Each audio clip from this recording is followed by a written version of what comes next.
नमस्कार दर्शकों, 16 श्राद्ध में पौराणिक ग्रंथों में वर्णित किया गया है कि देव पूजा से पहले जातक को अपने पूर्वजों की पूजा करनी चाहिए। पितरों को प्रसन्न होने पर देवता भी प्रसन्न हो जाते हैं। यदि यही कारण है कि भारतीय संस्कृति में जीवित रहते हुए भी घर के बड़े बुजुर्गों का सम्मान और मृत्यु होने के बाद भी उनका श्राद्ध कर्म किया जाता है।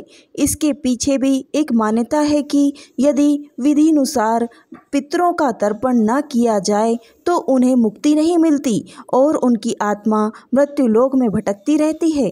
पितृदोष अहम माना गया है और यह पितृदोष जब जातक या आप लोगों के जीवन में सफलता की ओर जाते हुए भी, सफलता के बिल्कुल नज़दीक पहुंचते हुए भी सफलता हाथ में नहीं मिलती तो समझ जाइए कि आपको पितृदोष है। अगर आप विवाहित हैं और संतान की प्राप्ति नहीं है तो समझ जाइए कि आपको पितृदोष लगा हुआ है।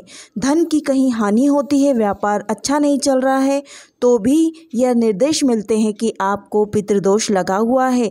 इन सब से आपको मुक्ति दिलाने के लिए, पितृदोष को शांत करने के लिए हम आपको एक छोटा सा उपाय बताएंगे। वह उपाय आप करेंगे तो अपने जीवन में आप काफ़ी बदलाव पाएंगे।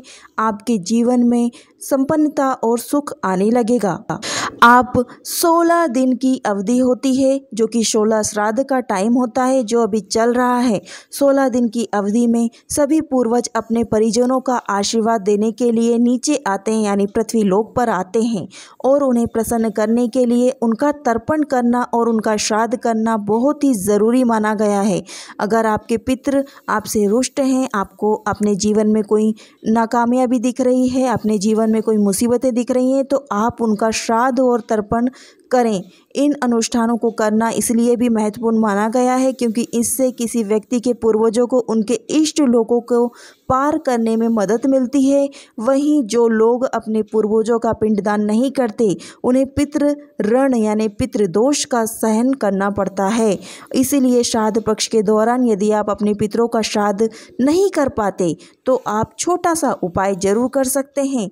आप 16 श्राद्ध के दिनों में आप उस तिथि को याद रखें जिस तिथि में आपके पूर्वज शांत हुए थे, यानी जिस दिन उनकी मृत्यु हुई थी उस दिन को याद रखें, उस तिथि को याद रखें और उस दिन उनके नाम की 2 पूरी बनाएं। 2 पूरी में आप थोड़ी सी खीर रखें या फिर चीनी या फिर गुड़ रखें और उसे आप अग्नि में प्रज्वलित करें।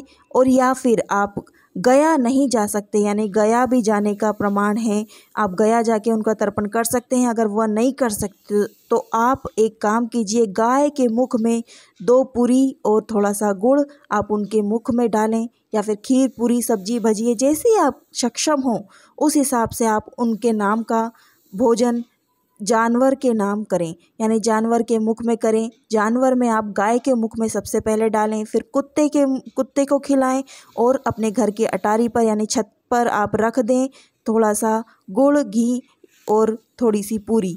आप जैसा आपको भोजन रखना है उस हिसाब से आप उनके नाम का रखें। इसी से आपके पितृ खुश हो जाएंगे। और याद रखिए, जो भी आप भोजन दें तो उसके साथ में पानी अवश्य रखना चाहिए, प्यासा नहीं लौटाना है आपको, इस बात का ध्यान रखें। यह छोटा सा उपाय है, आपका जीवन को सार्थक बना देगा। और भी कई उपाय हैं जो हमने हमारे चैनल पर डाल रखे हैं, आप ज़रूर देखिएगा। इससे आपके जीवन में काफ़ी सार्थकता मिलेगी। आप अपने जीवन को सक्षम और सरल बना सकेंगे। आपके जीवन में सुख शांति का अनुभव मिलेगा। आप इस उपाय को जरूर करिएगा। मिलते हैं अगले वीडियो में, तब तक के लिए श्री शिवाय नमस्तुभ्यम।